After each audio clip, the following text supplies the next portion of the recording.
e lehtë e mbrëmjes sillte aromën e kafes dhe të shiut që sapo kishte rënë.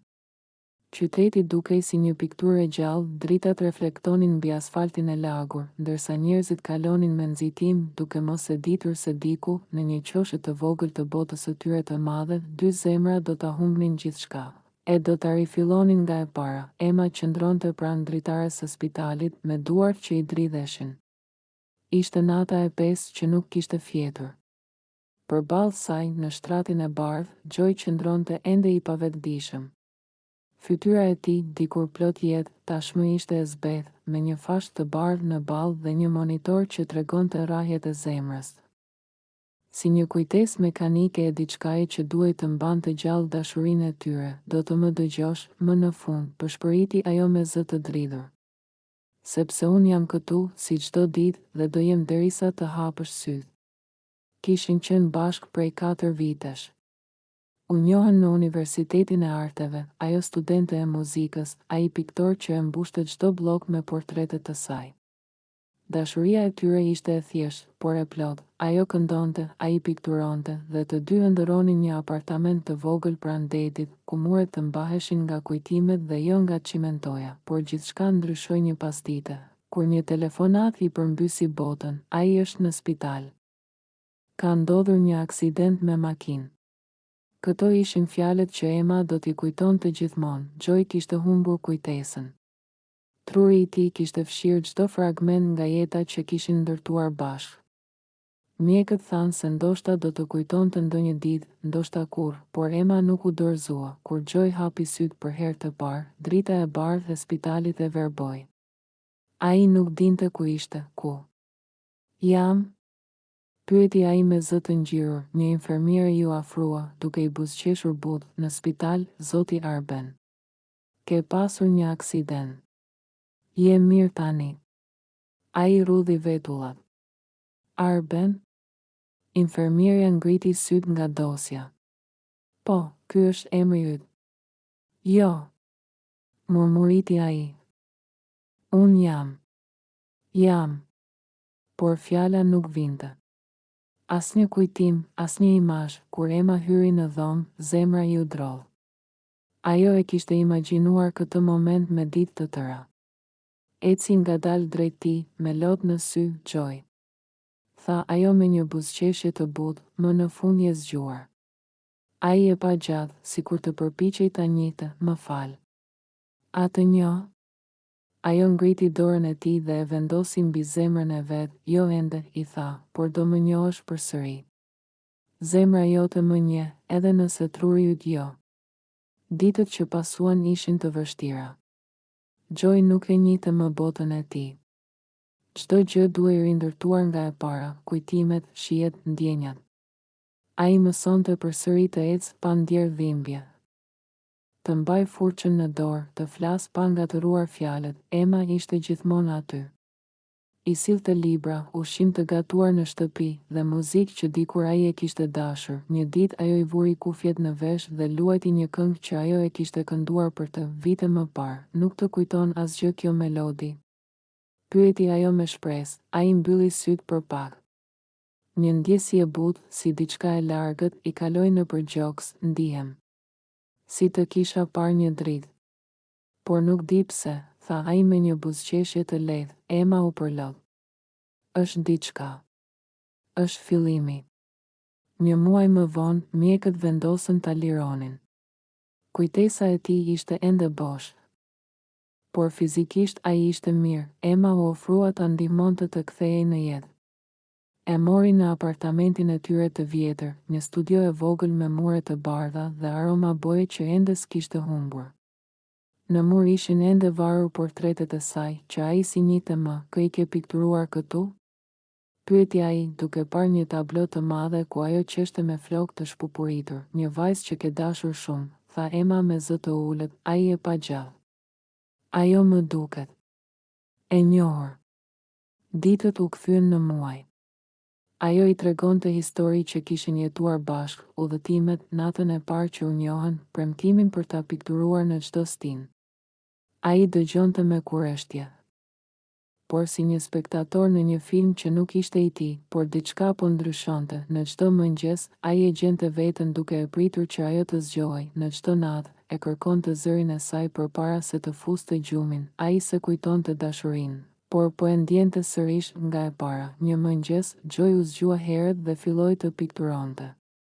Pasi orë të tëra, Emma hyri në studio dhe e pa të mbuluar me ngjyra. Çfarë po bën? Ai ktheu te lajon. Ishte portreti i saj, se di pse, por duart më shkuan vetë, tha ai me habi. Është si të kem parë çdo ditë të jetës sime. Ajo u afrua, me sytë plot lodh. Mbase po fillon ta kujtosh. Ai buzëqeshi. Jo. Mbase thjesht po të dua përsëri. Në një mbrëmje të vonë, ndërsa dëgjonin shiun jashtë, ajo i tregoi një sekret që se kishte guxuar më parë. Mjekët më thanë që mund të mos kujtosh kurrë. Dhe unë e prita këtë si fundin e jetës sime. Por tani e di që ndoshta kujtesa s'është gjithçka. Ai e kapi dorën. Emma, unë mund të mos kujtoj asgjë nga e kaluara, por çdo ditë që kaloj me ty më duket sikur po krijoj një jetë të re. Ndoshta kjo është më e bukur se kujtimet, është dashuria që rifillon. Në netët që pasuan, ai filloi të ëndërronte. Copza imazhesh, ajo duke qeshur në shi, një kitar në dorën e saj. Një plazh me dritë portokalli. Kujtimet po riktheheshin si fije që lidhin shpirtin me të shkuarën. Një natë, u zgjua pa pritur, Emma. Bërtiti ai, me frymëmarrje të shpejtë, ajo u ngrit e frikësuar. Çfarë ka? Ai e pa me sytë plot lodh. Të kujtova. Atë ditë në liçen. Ti kishe një fustan blu dhe unë të putha për herë të parë. Ajo e përqafoi me gjithë shpirt, e kujtove më në fund. Ai buzëqeshi përmes lodhëve. Jo, Emma. S'të kam haruar kurrë. Zemra ime të kam mbajtur gjithë kohën. Vetëm truri kishte humbur rrugën. Për herë të parë pas shumë muajsh, ata dolën bashkë në qytet. Tani, çdo dritë, çdo aromë, çdo zë e bën të Joy të ndjente sikur po lindte përsëri. Dhe ndoshta ashtu ishte, në fund të rrugës, ai ndaloi dhe e pa gjatë, Emma. Nëse do ta kisha njohur për herë të parë sot, sërish do të dashurohesha me ty, ajo e qeshi lehtë. Atëherë ndoshta universi të dha një shans të dytë për ta bërë sërish. Pas asaj nate kur Joy kujtoi për herë të parë liçenin dhe fustanin blu të Emës, diçka u ndryshua në sytë e tij. Ishte si të ishte zgjuar një copës e shpirtit të vjetër, ai djalë që dikur e kishte dashur pa frikë, me pasionin e një artisti që sheh botën përmes ngjyrave, por bashkë me kujtimet, filluan të ktheheshin edhe ndjesitë e dhimbshme, frika, fajet, humbjet. Kujtesa nuk është vetëm dashuri, është edhe barë. Emma e vuri re që ai kishte filluar të mbyllej sërish. Një mëngjes, ndërsa pinin kafen në verandë, ajo e pa duke parë detin me sy të ngrirë. Çfarë mendon? E pyeti but, ai nuk u kthye. Mendoj se po filloj të kujtoj gjëra që do kisha dashur të mos i kujtoja. Si çfarë? Ai mori frymë thellë. Aksidentin. Zërin e dikujt që më thërriste. Pastaj gjithçka erësohet. Më duket sikur nuk ishte thjesht fatkeqësi. Fjalët e tij e ngrin Emën. Deri atëherë, askush se kishte pyetur shumë për detajet e aksidentit. Kishte qenë një natë e errët, rruga e lagur, makina doli nga rruga.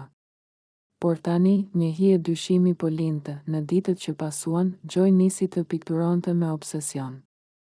Nuk fliste shumë, veç ngjyra, dritë e errësirë. Në çdo tablo shfaqej e njëjta skenë. Një vajzë që shtrihej në shi dhe një burr që përpiqej ta arrinte, por duart i ngelnin bosh. Emma e pa me shqetësim. Joy, po të lodh kjo. Duhet të pushosh. Ai e pa në sy, i hutuar. Ajo në pikturë. Jeti ti ishe aty atë natë, apo jo? Emma heshti. Zemra i rahu fort, Emma, më thuaj të vërtetën. A ishe në makinë me mua atë natë? Ajo uli sytë. Lotët i mbushën qerpikët, po. Isha. Ai ngriti vetullat. Pse s'më the kur? Sepse s'doja që të kujtoje dhimbjen. Ti u përplase për të më shpëtuar. Mua më shpëtove jetën, por humbe kujtimet e tua. Ai mbeti pa fjalë. Emma qante në heshtje, në atë moment, Joy u ngrit dhe e përqafoi, atëherë s'kam humbur asgjë. Kam fituar mundësinë të të dua përsëri nga e para. Por jeta nuk u qetësua menjëherë. Kur kujtimet filluan të riktheheshin më të forta, Joy nisi të përballej me një krizë të brendshme. Çdo kujtim që vinte, sillte një emocion që nuk dinte si ta menaxhonte. Një natë, ndërsa rinte zgjuar, filloi të ndjente frikë nga vetvetja. Sikur po jetonte dy jetë brenda të njëjtit trup. Në mëngjes, Emma e gjeti duke mbledhur gjërat e tij. Ku po shkon? Nuk e di. Duhet të jem vetëm për pak. Të kuptoj kush jam tani. Mos më lër kështu. Ai u kthye dhe ia vuri duart në faqe. Nuk po iki nga ti, Emma. Po iki për ty sepse dua të të kthehem si ai që isha. Emma e pa teksa largohej dhe ndjeu sikur I shkulte diellin nga dritarja. Ditët pa të ishin të heshtura, të gjata. Ajo vazhdoi punën në shkollën e muzikës, por çdo këngë që këndonte kishte një boshllëk brenda. Në mbrëmje, ajo hapte albumin e vjetër të fotografive, fotot e udhëtimeve, e festave, e buzëqeshjeve që tani duken si kujtime të një filmi të harruar. Një natë, ndërsa po mbyllte dritën, telefoni I ra. Ishte një numër I panjohur. Emma? Zëri ishte I tij, Joy. Ku je? Ai mori frym thellë. Jam në vendin ku të putha për herë të parë. Te liçeni. Po pikturoj sërish. Lotët I rridhnin pa ndalim. A të vi? Ai buzëqeshi përmes telefonit. Eja. Të kam lënë një stol bosh. Ajo udhëtoi natën. Në dritën e hënës, me zemrën që I rrinte fort. Kur mbërriti te liçeni, ai ishte aty, me telajon përballë ujit dhe një batanie në supë. Kur u kthye dhe e pa, e buzëqeshi. Tani të kujtoj gjithçka. Ajo I vrapoi në krah. Çfarë kujton? Gjithçka. Si qeshje, si më nervozoje, si më frymëzoje. Si më mësove të dua. Si më shpëtove nga unë vetë. Ata qëndruan ashtu për një kohë të gjatë, pa folur. Mbi ta, qielli reflektonte dritat e yjeve në sipërfaqen e liçenit, si një pasqyrë e shpirtit të tyre që më në fund kishte gjetur paqen. Pas disa javësh, ata u kthyen në qytet. Tani, çdo mëngjes, Emma zgjohej dhe e shihte Joyn duke pikturuar diçka të re, por këtë herë. Jo më nga kujtesa e humbur, por nga jeta që po ndërtonin bashkë. Një ditë, ai e thirri, Emma, eja, dua të të tregoj diçka. Në telajo ishte një pikturë e tyre, dorë për dorë, në një fushë me ngjyra blu dhe të arta. Në fund, ai kishte shkruar, dashuria s'është kujtesë. Është mënyra se si e rifillojmë çdo ditë. Ajo u përlodh. Kjo është më e bukura që ke pikturuar ndonjëherë. Ai ju afrua, I fshiu lotët dhe tha, sepse këtë herë se kam pikturuar me kujtesën. Por me zemrën. Në mbrëmjen e verës që pasoi, ata u kthyen sërish te liçeni. Joy mbante një kuti të vogël në xhep, ndërsa dielli perëndonte, ai u gjunjëzua. Emma, kam kujtuar gjithçka. Por dua që kjo të jetë kujtimi më I bukur nga të gjithë. A do të martohesh me mua? Ajo qeshi mes lotëve dhe I hodhi duart në qafë. Unë jam martuar me ty që në ditën që humbe kujtesën. Dhe aty, në dritën e fundit të diellit, dy zemra që kishin humbur rrugën, e gjetën përsëri njëra tjetrën.